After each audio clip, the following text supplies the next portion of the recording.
I'm obviously an avid cereal fan. I've loved cereal since I'm very young. And it started out as I wanted to build a place that, as very simply, people would be excited to go to. That was the only goal on the piece of paper when I was putting together the business plan for this place. A lot of people have questioned it because of the inclusion of the cereal in the name. My own close friends actually are always telling me, remove bar à céréales, it's not just cereal. But I'm like, but how cool is it when you walk in and you think it's only cereal and you see everything else? You know, I was hesitant to even put our menu outside for the first year of operation because I wanted people to come in, see the cereal canisters, kind of have that wander moment of like, oh my God. And then once they look at the menu, be like, oh, I can eat everything here. I can get everything that I want.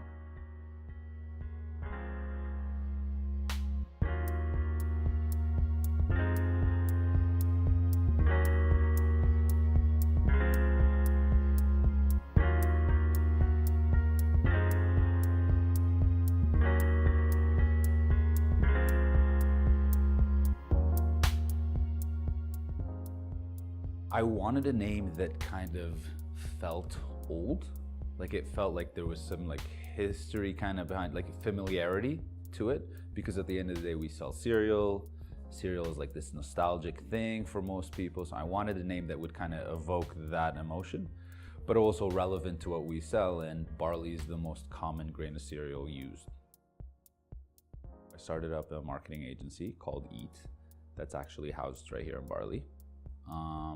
And that, I mean, it was called Eat, so de facto we became a food-related marketing agency. And in doing so, I started working with a lot of restaurants. And the more I learned about restaurants, the more it started to cultivate my interest in restaurants.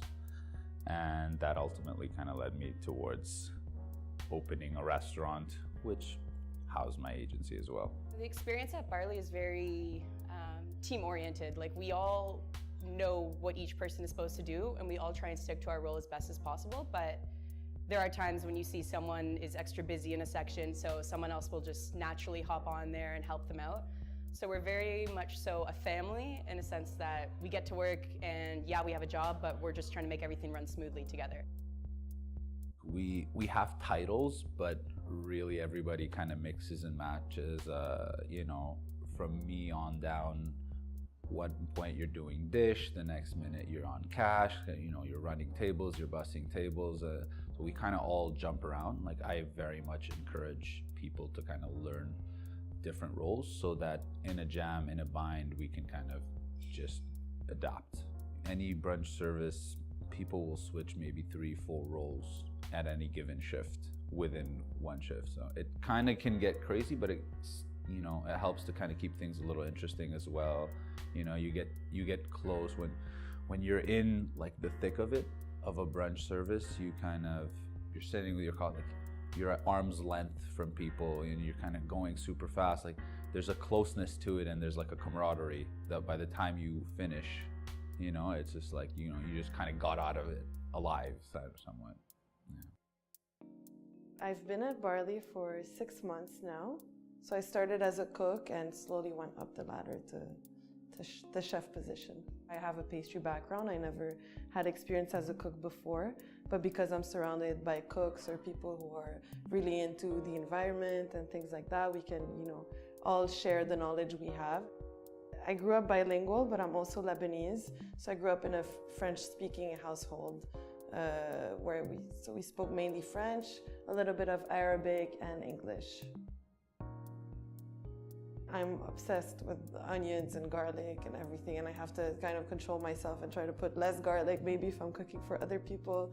Or I really like to share information about the spices that we use, and I'm really happy that here at Barley we get to use za'atar and sumac and, you know, all those spices, and we even have like a typical Lebanese breakfast that I would call it, the halloumi plate.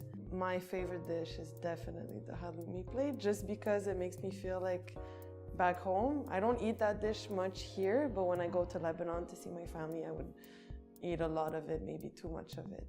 The halloumi plate is We first start off by putting, a big spoon of labneh with olive oil and dried mint on top, and then we'll add a soft-boiled egg, a warm pita bread with za'atar and olive oil. So we grill the halloum with butter, so it becomes like extra crisp on top, and then we add cucumbers, tomatoes with sumac on top, and olives. So I don't know if I said olives already, but we are always trying to improve the recipes and make them better. Like the waffle recipe used to be a bit different, and we added green onions in it. The halloumi plate used to not have olives and mint leaves, and I was like, we have to have olives. You can't have a Lebanese breakfast without having fresh mint leaves. We're always, always open for new ideas, always trying to improve our dishes, and always trying new things. I also really like the matcha pancake. I think it's a really original dish. It's very colorful. People like it a lot. And, we use a hibiscus syrup on it, which people kind of forget sometimes because we can't see it, but you get the aroma of the hibiscus when you eat those pancakes. And so we have a white chocolate sauce that we make in-house with the hibiscus syrup that we also make. So it would be like a big stack of matcha pancakes with a lot of chocolate sauce, hibiscus syrup, and we top it off with blueberries and strawberries. And we also add some maple flakes for a crunch. The most popular dish, I would say, are the two toasts that we have, the chlorophyll and the cherry wood. People are obsessed with avocado toast, and I think they're right because avocado is amazing. So the chlorophyll would be guacamole on toast with feta cheese, za'atar, again, the Lebanese spice that we use, with some cherry tomatoes, and we add sprouts on top. Very simple, but great. And then we have the cherry wood, which I'm really proud of because we have our in-house beet hummus that I make and I'm obsessed with making. So we roast some beets, some onions, some garlic, and we make the hummus, and then we add that hummus on top of the toast. We add some sliced avocado on top, goat cheese, and some radishes and sumac on top with a drizzle of olive oil. I think that one is my favorite toast, definitely. So we always try to have like a good balance between like nice presentation but also good flavor. That's a really important thing for me, to make sure that yes, a plate looks nice, but it also has to taste good. Because for me, it's like way more important than looks, but like the flavor is important. A lot of people come for the photos. They see photos on Instagram and they come for the photos. What we do on social media is a reflection of kind of what I would like to do for a lot of the businesses that I do work with. Ultimately, I'm in a situation where I can use Barley as kind of a playground to showcase what the agency can do. And I can get the best photographers to come in and shoot our content, but to me, real organic content that's coming from our customers is always going to be better. I'm sure that when they leave, they want to come back for the taste, not for the photos. People get to come and try, a different brunch, not your typical, eggs and bacon and potatoes, which I also really love. But I think it's great that people still come back also for these dishes that are atypical, I would say. I really like the fact that we have our suppliers so close, so we can just pass by the market also and see, what's fresh, what's new, and whatnot. We're so close to most of our suppliers. Like, we really strive to kind of get the restaurants supplied from within the neighborhood, whether it's Atwater Market, whether it's the bakeries. We really want to kind of pull everything locally. Nowadays, especially in Montreal, there's so many people that are aware about, the environment and how to be, more conscious about what we eat. Like, obviously not everything is vegetarian, but we try to make most of the dishes vegetarian. And I think that's what really attracts people. Also, most of the food is pretty healthy.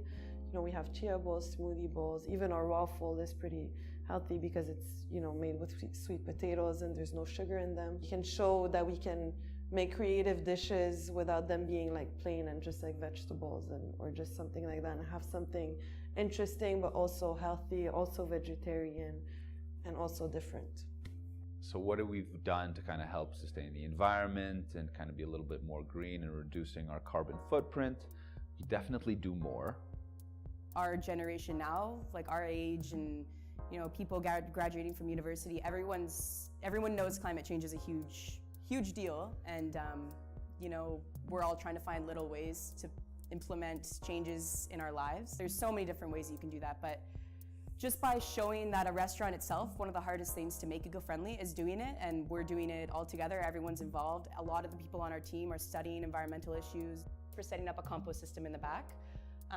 That will be going into the soil that we get from that will be going into our plants that we have inside the restaurant. We're also going to be putting herbs outside for the summer, so we're going to have really nutrient-rich soil for the herbs.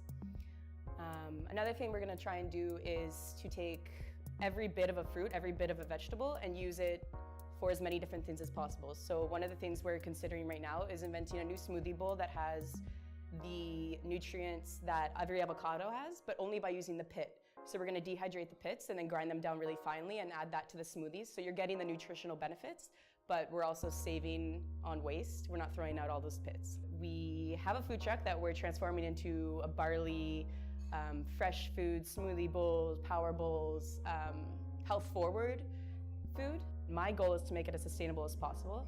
To make it eco-friendly, we're using all compostable utensils. We're using local foods, fresh foods. We are just down the street from the market, so we are fortunate enough to get stuff literally hand delivered to us by foot and everything.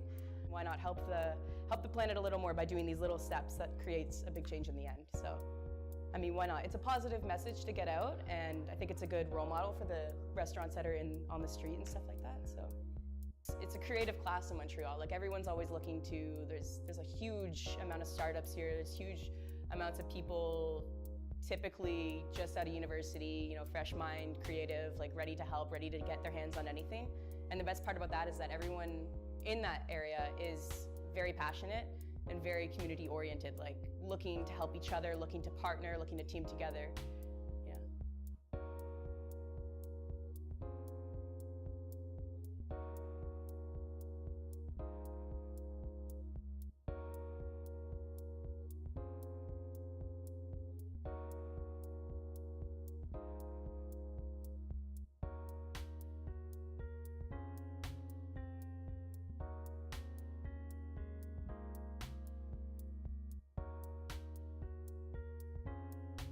Where else in Montreal are you gonna come watch cartoons in the morning, blasting hip hop from the 90s?